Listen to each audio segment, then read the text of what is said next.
A risada de Beatriz ecoou pelo jardim, um som que Ricardo não ouvia há meses. Um som que, em vez de trazer alegria, fez seu sangue ferver. Ele observava da janela de seu escritório, no segundo andar da mansão, a cena que se desenrolava no gramado abaixo. Sua filha, Bia, de 9 anos, estava em sua cadeira de rodas, a cabeça jogada para trás em pura felicidade, enquanto Daniel, o jardineiro contratado há menos de um mês, fazia malabarismos com 3 laranjas colhidas do pomar.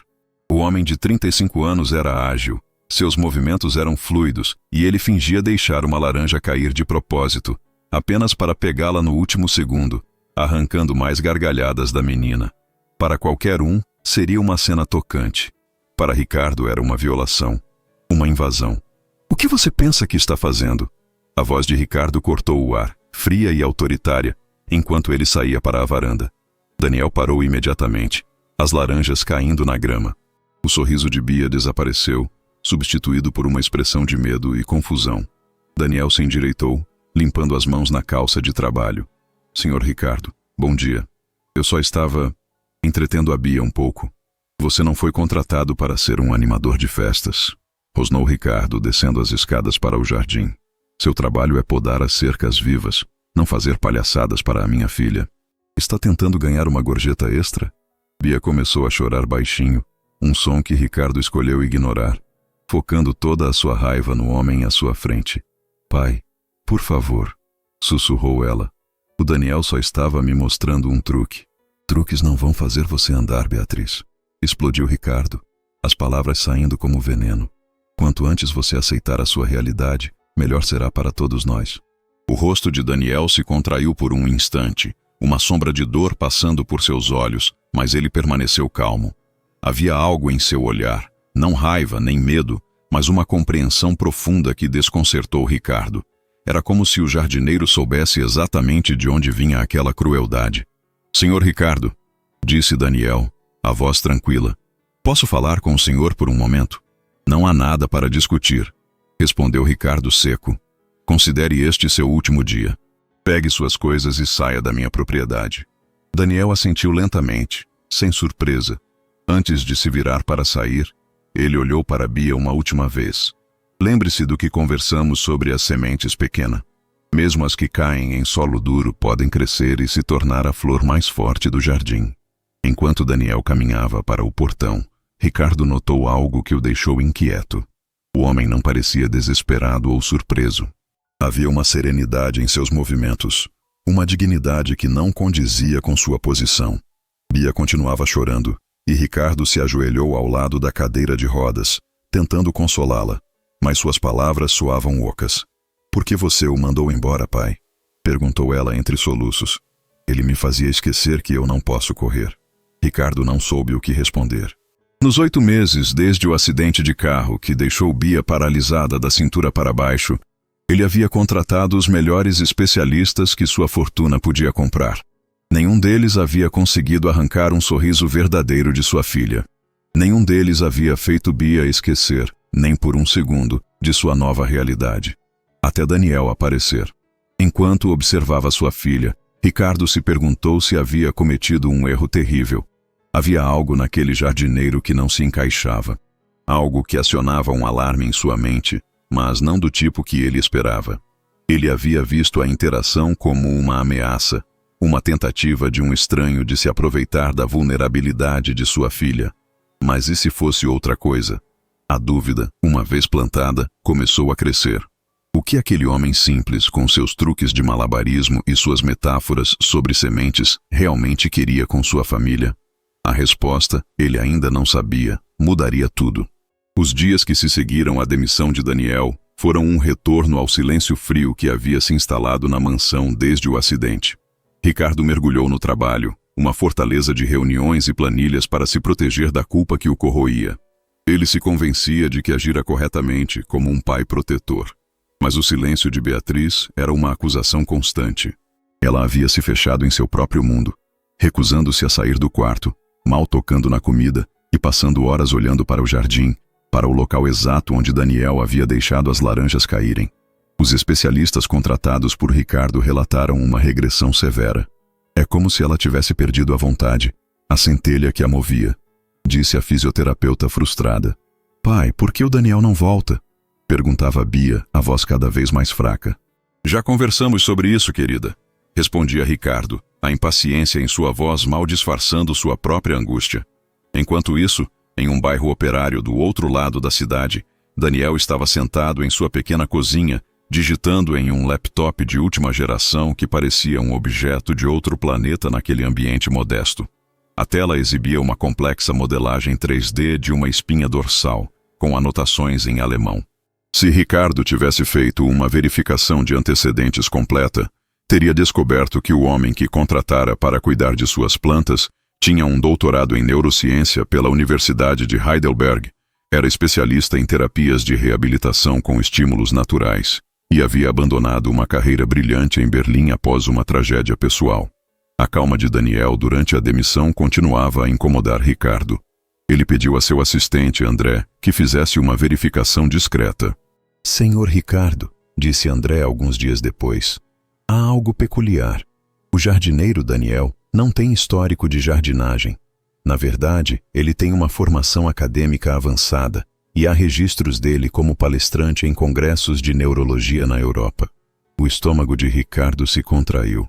Por que ele estaria trabalhando como jardineiro? Não sei, senhor. Mas há mais.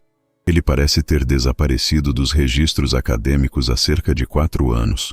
Pois naquela tarde Ricardo voltou para casa e encontrou Bia como a havia deixado, imóvel na cama. Mas ela sussurrava algo. Com quem está falando, querida? Com as sementes, respondeu ela. O Daniel disse que elas são fortes, que mesmo no escuro elas sabem que precisam crescer para encontrar a luz. Como eu. Um nó se formou na garganta de Ricardo. Mais tarde, ele desceu até a edícula onde Daniel guardava suas ferramentas. O lugar estava limpo, mas em cima de uma bancada havia uma pequena pasta de lona esquecida. A curiosidade venceu. Dentro, não havia manuais de jardinagem, mas artigos científicos sobre os efeitos da natureza na recuperação de lesões medulares e um caderno com anotações detalhadas sobre Beatriz Alencar. Havia um plano de terapia que se estendia por meses, combinando estímulos botânicos com exercícios específicos. No fundo da pasta, uma fotografia antiga e desbotada. Um homem mais jovem, de jaleco branco, ao lado de uma mulher sorridente em uma cama de hospital. A mulher era sua esposa, Lúcia, que havia morrido no acidente. A foto era datada de 9 anos atrás, em um hospital em Munique. No verso, uma anotação em alemão. Dr. Daniel Martins, especialista em neurologia pré-natal, acompanhamento de Lúcia Alencar. Ricardo deixou a foto cair, as mãos tremendo. Daniel não era um jardineiro qualquer. Ele conhecia Lúcia, ele a havia tratado. E agora, anos depois, havia aparecido misteriosamente para trabalhar em sua casa, justamente quando Bia mais precisava de ajuda. Cada palavra dura, cada olhar de desprezo, cada humilhação que Ricardo havia infligido a Daniel agora ganhava um peso insuportável. O homem que ele havia demitido não era um oportunista. Ele era possivelmente a única pessoa no mundo que realmente sabia como ajudar Bia. E Ricardo acabara de mandá-lo embora. Na manhã seguinte, Ricardo não conseguiu se concentrar em nenhuma de suas reuniões. A fotografia de Lúcia ao lado de Daniel era uma imagem fantasma que se sobrepunha a todas as planilhas e relatórios em sua frente. Como era possível que o destino, ou alguma força que ele não compreendia, tivesse trazido o médico de sua esposa para trabalhar como jardineiro em sua casa, justamente quando Bia mais precisava dele? Não podia ser uma mera coincidência. O universo não funcionava com tamanha ironia cruel e poética. Ele cancelou todos os seus compromissos da tarde e instruiu André a contratar, imediatamente, a melhor agência de investigação particular de São Paulo. Eu quero tudo sobre Daniel Martins, ordenou a voz tensa. Cada documento, cada emprego, cada passo que ele deu nos últimos 15 anos. Quero saber por que um neurocientista alemão estaria podando minhas roseiras. Senhor, posso perguntar a razão desta urgência? Perguntou André, ajeitando os óculos, claramente pego de surpresa pela intensidade do pedido. Descobri que nosso ex-jardineiro não é quem pensávamos que era, respondeu Ricardo, ainda segurando a foto. E preciso saber exatamente com quem eu estava lidando antes de cometer mais um erro. Enquanto a investigação corria, a condição de Bia piorava visivelmente. Ela havia se tornado apática, uma boneca de porcelana frágil e silenciosa. Recusava-se a comer, não falava com ninguém, e a febre baixa e persistente que os médicos não conseguiam explicar havia retornado. A fisioterapeuta relatou que a menina simplesmente fechava os olhos durante toda a sessão, os músculos antes responsivos, agora inertes, como se ela tivesse se desconectado do próprio corpo. É como se ela tivesse perdido a vontade de lutar, murmurou o Dr. Arruda, o pediatra da família, após examinar Bia. Às vezes, crianças que sofreram um trauma tão severo desenvolvem um apego emocional muito específico a uma pessoa ou a uma atividade que lhes traz esperança. Quando essa conexão é abruptamente cortada, a regressão pode ser devastadora. O senhor está sugerindo que minha filha está doente porque eu demiti um jardineiro? Interrompeu Ricardo, a voz carregada de uma descrença que mal escondia o pânico crescente. Estou sugerindo, Ricardo, disse o médico com uma seriedade rara, que você pode ter subestimado a importância dessa pessoa na recuperação dela. A mente de uma criança é um território complexo. Às vezes, a cura não vem dos aparelhos mais caros, mas de um simples truque com laranjas. Naquela tarde, o relatório preliminar da agência de investigação chegou por e-mail criptografado. Ricardo se trancou em seu escritório e começou a ler, sentindo suas certezas desmoronarem página por página. Daniel Martins, formado em medicina pela Universidade de São Paulo, com doutorado em neurociência pela Universidade de Heidelberg. Por 6 anos, trabalhou no prestigiado Hospital Charité, em Berlim, o mesmo hospital onde Lúcia havia sido tratada durante um período de pesquisa na Alemanha. Mas havia mais, muito mais. O relatório detalhava a tragédia que havia redefinido a vida de Daniel. Ele havia perdido sua própria filha, Sofia, de 7 anos, em um acidente de carro 3 anos atrás. As circunstâncias eram assustadoramente semelhantes às que deixaram Bia paralisada. Após a morte da filha, Daniel abandonou a medicina tradicional. O relatório descrevia como ele se afastou do ambiente hospitalar e começou a desenvolver técnicas não convencionais de terapia, usando a natureza, a música e o movimento para tratar crianças traumatizadas. O arquivo incluía links para artigos científicos publicados por Daniel, citações em periódicos médicos internacionais e algo que fez o sangue de Ricardo gelar, uma entrevista que ele havia dado a um jornal alemão 2 anos antes. Nela, Daniel mencionava sua intenção de encontrar outras crianças como Sofia, crianças que a medicina tradicional havia rotulado como casos difíceis, e oferecer a elas uma segunda chance de sorrir. Ricardo pegou o telefone e discou o número de Daniel, que a agência havia encontrado. O telefone tocou várias vezes antes que uma voz calma atendesse. Eu sei que você descobriu quem eu sou, disse Daniel, sem sequer esperar por um cumprimento. Por que você não me contou desde o início? Perguntou Ricardo, a voz traindo uma mistura de raiva e confusão. Porque homens como você não contratam ex-doutores para cuidar de jardins.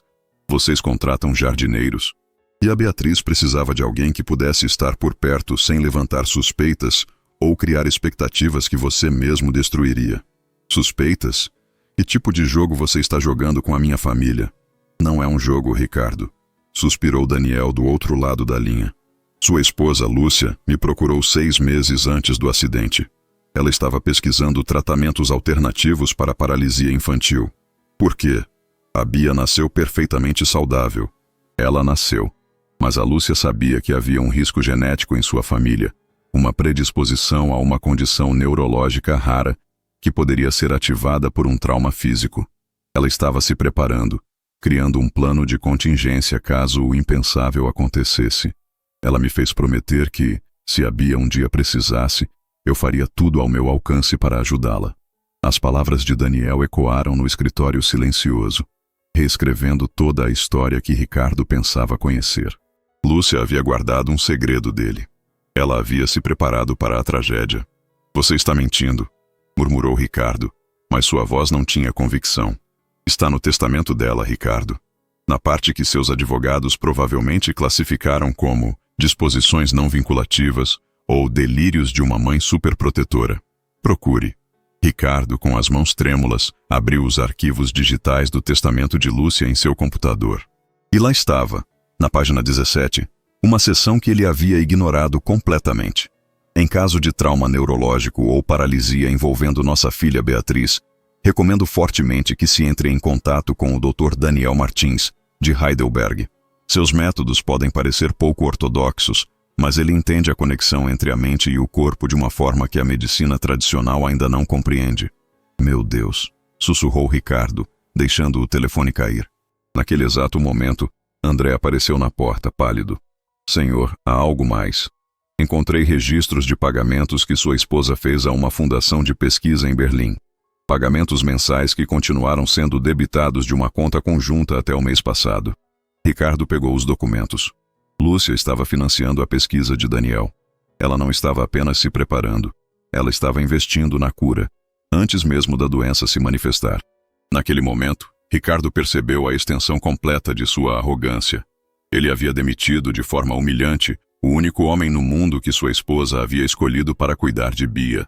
Ele o havia tratado como um oportunista, quando na verdade ele era um guardião silencioso, esperando para cumprir uma promessa. Pior, ele havia feito isso na frente de Bia, destruindo a única conexão genuína que a menina havia formado desde o acidente. Ele ligou para Daniel novamente. Preciso que você volte. Não é assim que funciona, respondeu Daniel, calmamente. Não sou um funcionário que você pode demitir e recontratar. Sou um médico que fez uma promessa. Então, o que você quer de mim? Quero que você pare de tentar controlar a cura da sua filha e comece a participar dela. Quero que admita que não sabe o que é melhor para a Bia. E quero que peça desculpas. Não a mim, a ela. Ricardo engoliu o orgulho como se fosse um caco de vidro. A exigência de Daniel era justa, mas a ideia de admitir seu erro para a própria filha, de se mostrar vulnerável, era aterrorizante.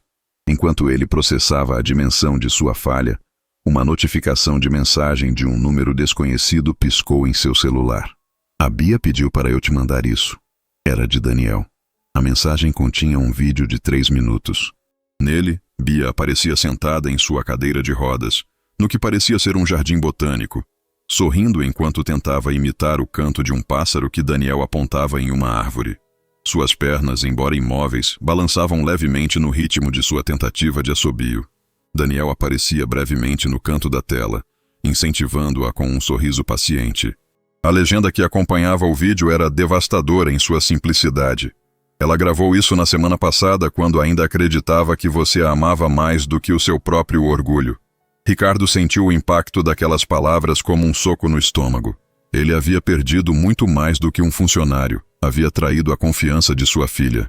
E agora, pela primeira vez em anos, ele não tinha certeza se conseguiria recuperar o que havia destruído. Mas enquanto assistia ao vídeo pela 5ª vez, uma nova determinação começou a crescer em seu peito. Não a determinação de controlar, mas a humildade de aprender. Talvez não fosse tarde demais para se tornar o pai que Bia merecia. Ele dirigiu até o endereço de Daniel sem avisar. Encontrou-o na pequena varanda de seu apartamento lendo um livro, como se o estivesse esperando. Você planejou tudo isso? Disse Ricardo, a voz rouca. Desde o primeiro dia. Daniel fechou o livro. Sente-se, Ricardo. É hora de conversarmos como 2 homens que amam a mesma criança. Não! Explodiu Ricardo. Você mentiu. Manipulou minha família. Eu cumpri uma promessa que fiz à sua esposa. Corrigiu Daniel, a voz firme. Uma promessa que você nunca soube que ela me pediu para fazer. Ricardo jogou o relatório da investigação na mesa entre eles. Eu sei sobre sua filha, Sofia. Sei como você abandonou a medicina depois que ela morreu. O rosto de Daniel se contraiu de dor, mas ele não negou. Você está certo em uma coisa. Cada criança que eu ajudo me traz a Sofia de volta por um instante. Mas se você acha que isso diminui meu amor pela Bia, está muito enganado. Como você se atreve... Começou Ricardo, mas Daniel o interrompeu. Sua esposa me procurou porque sabia que você nunca aceitaria métodos não convencionais. Lúcia conhecia sua necessidade de controlar tudo, de ter respostas científicas para problemas emocionais. Ela me fez prometer que se algo acontecesse com a Bia, eu daria um jeito de estar lá, mesmo que isso significasse mentir sobre quem eu era. Daniel pegou uma carta amarelada da mesa. A Lúcia escreveu isto para você. Pediu que eu entregasse apenas quando chegasse a hora certa. Ricardo reconheceu a caligrafia da esposa. Com as mãos trêmulas, ele abriu a carta. Meu amor, dizia, se o Daniel está te entregando esta carta, significa que nossa Bia precisa dele. E você está lutando contra isso. Por favor, pare. Pare de tentar consertar a Bia e comece a amá-la por quem ela é. Deixe o Daniel ajudá-la. Ele perdeu a própria filha, mas pode salvar a nossa. Lágrimas rolaram pelo rosto de Ricardo. Por que você não me mostrou isso antes? Por que você não estava pronto para ouvir? Você precisava ver a Bia sorrir de novo para entender que nem tudo pode ser controlado. Naquele momento, o telefone de Ricardo tocou. Era André, seu assistente, a voz em pânico. Senhor Ricardo, o senhor precisa vir para casa agora. A Bia, ela saiu da cama, está se arrastando pelo chão do quarto, tentando alcançar o violão. Ela se recusa a parar até o Daniel voltar. Ricardo sentiu o mundo desmoronar. Estou indo, disse a Daniel. Você vem comigo. Não como seu empregado, respondeu Daniel, levantando-se. Como o médico da sua filha, como o homem que sua esposa escolheu, e como alguém que não aceitará mais ser tratado como inferior por tentar salvar sua família. Quando chegaram à mansão, encontraram Bia no corredor, apoiada na cadeira de rodas, mas com os pés no chão, tentando dar pequenos passos, o rosto molhado de lágrimas de esforço e frustração. Bia, correu Ricardo, mas ela levantou a mão. Não, pai, eu tenho que mostrar para o Daniel que eu consigo, que eu não desisti. Daniel se aproximou devagar e se ajoelhou à altura da menina. Eu sempre soube que você conseguiria, pequena semente. Mas você não precisa se machucar para me provar isso. Você vai voltar? Perguntou ela, a voz pequena e cheia de esperança. Daniel olhou para Ricardo, que finalmente entendeu. Aquilo não era sobre contratar um funcionário. Era sobre aceitar ajuda, engolir o orgulho, admitir seu erro. Daniel, disse Ricardo, a voz embargada, eu não sei como pedir desculpas, mas se ainda houver uma chance, eu gostaria que você voltasse, não como jardineiro, como o médico que minha esposa escolheu, como a pessoa que fez minha filha sorrir de novo. Daniel sorriu pela primeira vez. Só se você me prometer uma coisa. Qualquer coisa. Da próxima vez que eu tocar violão para a Bia, você vai cantar com a gente, porque ela precisa do pai, não apenas do médico. E ali, no corredor daquela mansão fria, começou a mais bela das reconstruções. A de uma família aprendendo que o amor não conhece orgulho. 2 anos depois, a mansão de Ricardo havia sido transformada. O projeto Girassol, uma fundação criada por ele e pelo Dr. Daniel Martins, atendia dezenas de crianças com traumas neurológicos, usando uma combinação de terapia convencional e as técnicas inovadoras de Daniel com música e natureza. Bia, agora com 11 anos, andava com a ajuda de muletas e tocava violão. Suas risadas ecoavam pelos salões da casa, que se tornara um centro de esperança. Pai, hoje vamos ensinar o menino novo a tocar Brilha, Brilha, Estrelinha, anunciou ela ao entrar no escritório. Ele está com medo, mas vou mostrar que mesmo quando a gente erra as notas, a música ainda é bonita. Ricardo sorriu. Daniel havia se tornado o irmão que ele nunca soube que precisava. Nas reuniões com investidores, Ricardo fazia questão de contar a verdade. Eu quase destruí a única chance de felicidade da minha filha, porque julguei um médico extraordinário por sua profissão. Meu preconceito quase custou a felicidade da Bia. A formatura da primeira turma do projeto aconteceu no salão principal. Bia subiu ao palco com suas muletas e tocou uma canção que ela mesma havia composto. Há 2 anos eu pensei que nunca mais seria feliz, disse ela ao microfone. Hoje sei que ser diferente não significa ser menos. Significa que a gente aprende a florescer do nosso próprio jeito. Daniel observava da plateia, emocionado, lembrando-se de suas primeiras palavras para ela. Ricardo havia perdido alguns amigos de seu círculo de elite, que não aceitaram sua parceria com um ex-jardineiro, mas ganhou uma família de verdade e um propósito. A mansão, que havia sido um túmulo silencioso, agora pulsava com música e esperança. Ele provou que a melhor forma de se redimir de um preconceito é transformá-lo em pontes para um mundo melhor.